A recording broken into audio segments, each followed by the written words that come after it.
Helen for Seconds Out with Dev Sahni. Dev, it's been a very busy week for you. How are you feeling? Yeah, I'm quite exhausted, to be honest. I mean, like on, when was it, Tuesday, we went up to Manchester for the Manchester press conference, Nick Ball, Isaac Dogbay, Bentley, Heaney, all of those guys, and then back to London yesterday for the Anthony Joshua, Deontay Wilder press conference. We're here today for Fury versus Usyk. I'm hoping at some point, maybe sort of around next Tuesday, I could maybe get some sleep. Possibly. I mean, that Tuesday press conference threw a spanner in the works for my week because I was meant to be heading there and I couldn't go because it was unusual for it to be moved that early on. Obviously, there's a good reason. Do you think there's going to be a lot of heated words exchanged tonight, or do you think it's going to be quite respectful and calm? It all depends on Tyson Fury. If he turns up with the "you're a sausage, you're a dosser" energy, then it's going to be a lot of fun. If he turns up and sort of waits for Usyk to see what Usyk's going to say, then I don't know. Usyk's not a confrontational kind of guy at these presses. He's kind of mild-mannered. He'll say something quirky. He'll say something weird. He won't say a lot. So I'm not sure, really. I'm relying heavily on Alex Krasik being able to change the translation of what Usyk says and make it more menacing, and hoping that Tyson says something very nasty. I mean, I know Tyson is unpredictable, and we all know that, but he is coming off a fight that was quite surprising.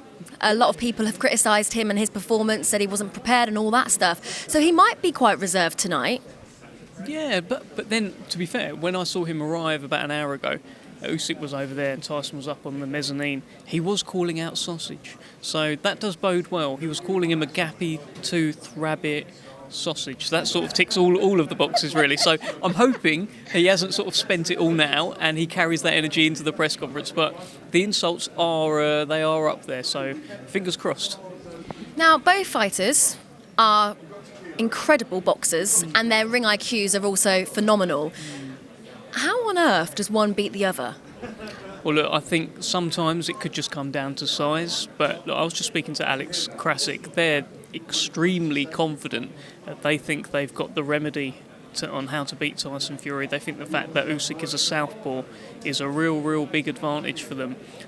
So his southpaw stance has been an advantage throughout his whole career.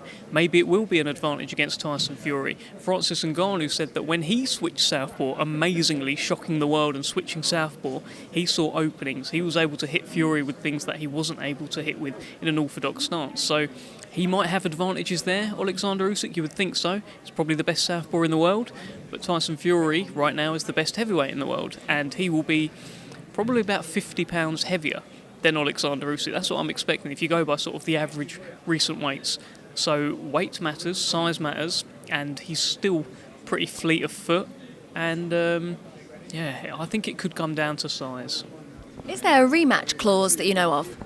I think so. I don't know how much this is official, but I'm pretty sure they... You might be exposing the secret you shouldn't be exposing. No, I mean, I'm pretty sure it's out there. If there is, then great. But no, I don't know officially, but I think there is. Say there isn't, and Fury doesn't get the W. What happens to Fury? I'd imagine he'd want a rematch.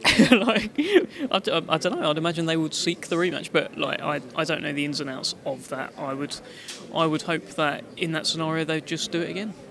Let's reflect on yesterday's press conference. Amazing. I mean, the heavyweight division has been getting a lot of criticism from the promoters and the fans in terms of not making those big fights happen. I think that announcement has definitely put all of those fans to sit down and shut up. It should do. Look, I know it's not AJ versus Wilder, but it's getting pretty close. Like, we're getting there, and it's both of them are in very live fights. Otto Wallin could well beat Anthony Joshua, taking on a tall southpaw who's coming off a win and is pretty good at 6 weeks' notice.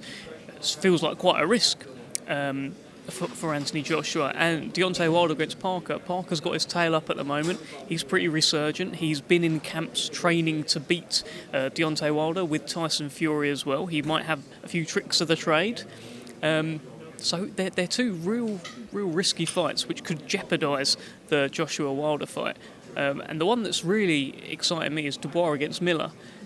I mean, you could forgive Frank, you could forgive Dubois for maybe having an easier fight after the Usyk fight. Have a little comeback, have a little warm up, get your confidence back if your confidence has been knocked.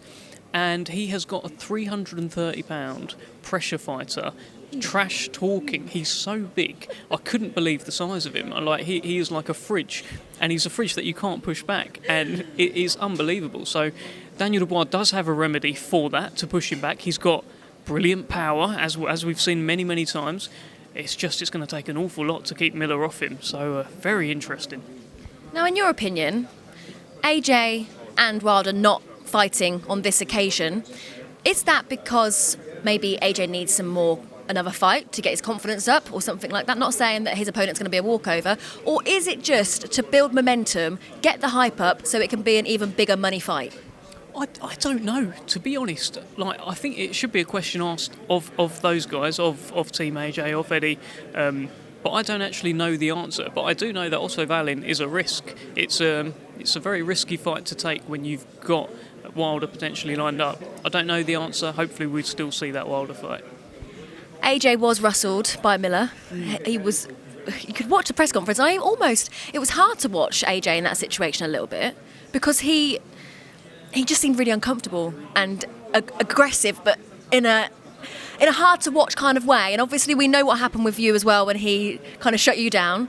That was a little bit awkward and a bit rude, in my opinion. I think it was quite rude to do that. It's all part of the game, isn't it? I mean, I don't take anything personally. I might get some hate for that, but I thought it was rude. I've got pretty thick skin when it comes to this sort of stuff. If he wants to do that, I mean, no one knows who I am. No one cares. I mean, the stories out there are AJ snubbed host. It's not.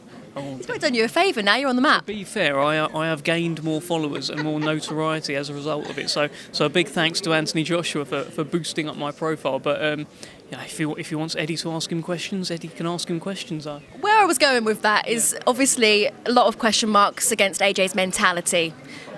What do you think?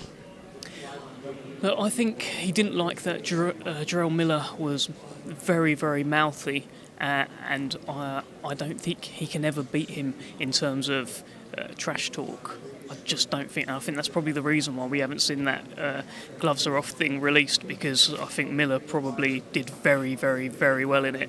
I don't see how anyone can actually out trash talk him. Maybe Tyson Fury is the only man, but he is unbelievably quick. He should be like a rapper or something. So good with the put downs, because he sort of went for everyone. He did a little bit on Wilder, went for AJ. Savage Dubois, absolutely savage. I've tried to bring Daniel in to see, you got anything to say about it? He didn't really have a lot to say, unfortunately. But I'm sure he'll have a lot to say in the ring, when he shapes up. But in terms of AJ's mentality, look, we are going to find out a lot about him in this fight. If he's able to get rid of Otto Wallin on 6 weeks' notice, considering Otto Wallin is a southpaw as well, who's coming off a win. It's a big statement, and it's a big I'm back, because Otto Wallin is his best opponent since Usyk. So he could exercise a lot of ghosts with a big win here. Well, Dev, thank you so much for your time. I know you're very busy at the moment, and you've got a lot to prepare for. Yeah, just going to go for it. Hopefully we get a bit of beef up there. Hopefully they answer my questions. That'd be nice, wouldn't it? Tyson might pie you. Imagine that. I want Frank to ask the questions, actually, not you. Imagine that. Goodness me. We shall see. Thank you. Good to see you, Hope. Thank you. Yeah, you too.